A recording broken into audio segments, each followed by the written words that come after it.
If this is you, sitting there wondering why, no matter what you do, she never seems to care, then you're not alone. Maybe this feels familiar.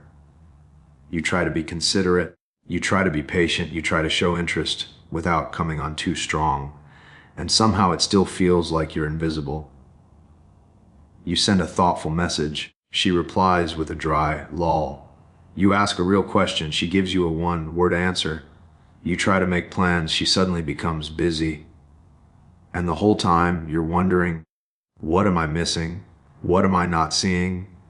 Maybe you've replayed conversations in your head.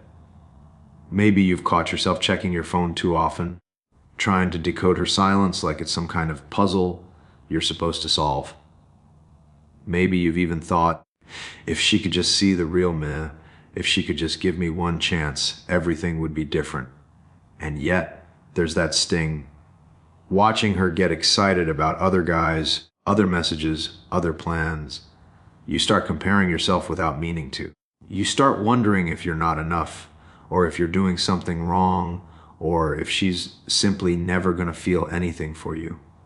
But deep down, there's another thought you don't say out loud. Why does it feel like the harder I try, the less she cares? Why does she pull away when all I'm trying to do is show her I'm interested? Why does it feel like no matter how much I give, she gives nothing back? Maybe, just maybe, you're tired of being the one who chases. Tired of feeling like the one who wants it more. Tired of feeling like she holds all the power. But what if the reasons she isn't chasing you has nothing to do with your looks, your personality, or your worth, and everything to do with one psychological shift she's never experienced from you before? What happens when you become the man she can't ignore? Most men get this whole situation backwards and they don't even realize it. They think the way to make a woman interested is to prove themselves, to show effort, to show consistency, to show that they care. And none of that is wrong in itself. It's just that they're doing it at the wrong time, in the wrong way, with the wrong energy. They approach her from a place of hoping, trying, waiting, instead of standing firm, grounded, and selective.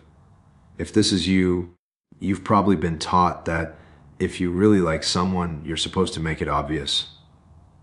You're supposed to demonstrate value.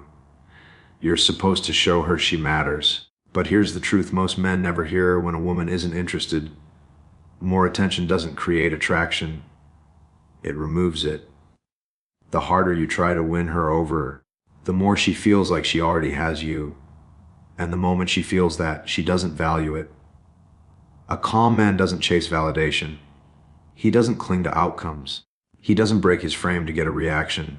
He understands one simple masculine principle of value flows to what is scarce, not what is begging to be seen. When you place yourself at the center of your own life, your purpose, your mission, your standards, you automatically shift the dynamic from "I hope she chooses me" to "I choose who enters my world." The second principle is this: attraction grows in the space you create, not the pressure you apply. Most men smother. They text too quickly, respond too deeply, invest too early. Not because they're weak, but because no one ever taught them how to lead with emotional control instead of emotional urgency. When you stop trying to pull her toward you and instead become the man she has to come toward, everything changes. Because a woman doesn't chase interest, she chases gravity. And once you understand how to create that gravity, the question flips. It's no longer, how do I make her like me? But, is she even worthy of chasing me? It starts on a late evening you didn't plan. You're sitting in your car, engine off, streetlights buzzing overhead like weak neon moons. Your phone is in your hand again, screen glowing, messages open, her name staring back at you like a door that never fully opens. You scroll up, looking at the thread your last message, thoughtful her reply, short, cold, detached. And in that quiet space between her words, something inside you sinks. You lean back in the seat, exhaling slowly as the world outside blurs through the fog on the windshield. Why does it feel like I'm always the one reaching? The question hits you harder tonight. Maybe because you've been here before, with different women, different names, but the same ache. the same silence. You picture her laughing at her phone, just not at your messages. You imagine her giving someone else the attention you've been craving. And for a moment, it stings more than you want to admit. That little voice inside you whispers, maybe she's just not interested. But another voice, deeper, steadier, pushes back. Or maybe I've been approaching this wrong the whole time. Then something shifts. You put the phone down on the passenger seat. The glow fades. The silence feels different. Not empty, but clear. You notice the way your heartbeat slows. You feel the weight of your own presence, the calm you forgot you had. And suddenly you remember who you were before you started chasing people who gave you breadcrumbs. You step out of the car. The air is cool, sharp, clean. Streetlights hum. A breeze brushes by your face. And for the first time in a long while, you're not thinking about what she wants. You're thinking about who you are. In that moment, something becomes obvious. She never chased you because she never had to. But what happens when the man she thought would always wait stops waiting? Most men walk into this situation with a set of beliefs they never question, beliefs that feel true because they've lived with them for years. But today, I want to wake you up from a few of them, not to shame you, but to free you from the story that's been holding you back. The first false belief is this: if I show her how much I care, she'll eventually care back. It sounds noble. It sounds heartfelt. But it doesn't work. Attraction isn't built by emotional effort. It's built by emotional polarity. When you try to convince a woman to like you, you're stepping out of your masculine center and into performance. And performance pushes her away because it tells her you're seeking approval, not connection. Here's the truth. A woman can't chase you if you're chasing her perception of you. Another false belief, 5. If I fix myself enough, she'll finally see my worth. So you start overthinking your flaws, adjusting your personality, overanalyzing your texts, trying to be the version of yourself you think she wants. But attraction doesn't respond to self-editing. It responds to self-possession. A woman feels drawn to a man who is grounded in who he is, not reshaped by who he wants to impress. Remember this, Azar, she didn't ghost you. You disappeared from yourself. Saksa, and the third false belief, if she's not interested now, I have to work harder to get her there. This is where most men lose themselves completely. Harder doesn't equal better, it equals needier. When a woman senses you over investing, she automatically undervalues you, not because she's cruel, but because humans naturally devalue what they don't have to earn. The real truth. Interest doesn't grow from pressure. It grows from presence. You don't make a woman chase you by becoming more impressive. You make her chase you by becoming more yourself. The 1% headman moves differently, not because he's better than other men, but because he understands something most men never learn. Attraction is not something you have force. It's something you allow. He isn't rushing, convincing, performing, or proving. He's grounded. He's present. He's centered in who he is, not in what a woman might think of him.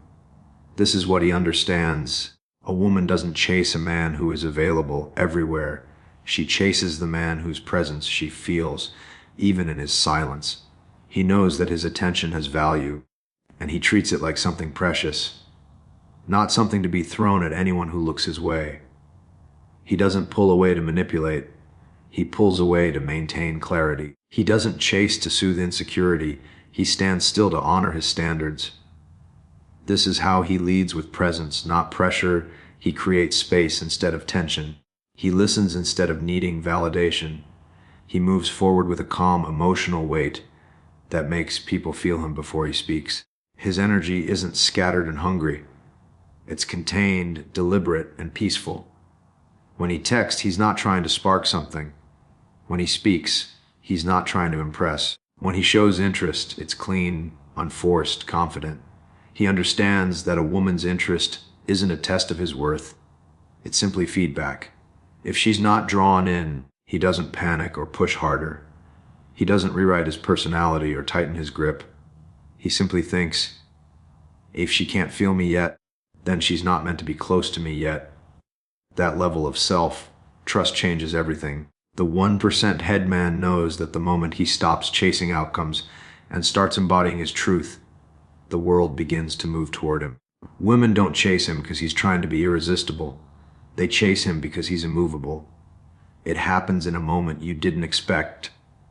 Quiet, almost weightless. You're staring at your phone again, thumb hovering, mind spinning in circles you've walked 100 times. But this time, something inside you hesitates. Not out of fear, but out of clarity. The message you were about to send suddenly feels heavy, unnecessary, out of alignment with the man you know you're supposed to be. You lower the phone, and in that simple motion, everything shifts. You sit back, breathing deeper than usual, feeling your chest rise and fall like you're reclaiming space inside your own body. A strange calm washes over you. Not the numbness of giving up, but the beginning of remembering. Memories flood you, moments when you were decisive, certain, alive. Times when your energy was enough to pull people toward you without effort. You realize you've been chasing not because she's special, but because you forgot you were. The room feels different now. Softer, wider. You're not shrinking anymore. For the first time in a long while, you look at your reflection, not in a mirror, but in your own mind, and you recognize him, the man who knows his worth. The man who doesn't beg for space but creates it. The man who doesn't wait to be chosen but chooses himself first. And in that moment, you understand she doesn't have to chase you. But you'll never chase someone who can't feel you again. You started this wondering why she never seemed to care, why every message felt one-sided, why the harder you tried, the further she drifted. But now you see it clearly. She was never the problem. The problem was forgetting the gravity you carry when you stand in your truth. The moment you stopped waiting, stopped proving, stopped chasing, the dynamic shifted. Not because you learned a trick, but because you remembered your worth. A woman doesn't chase interest. She chases the man who remembers he is the prize.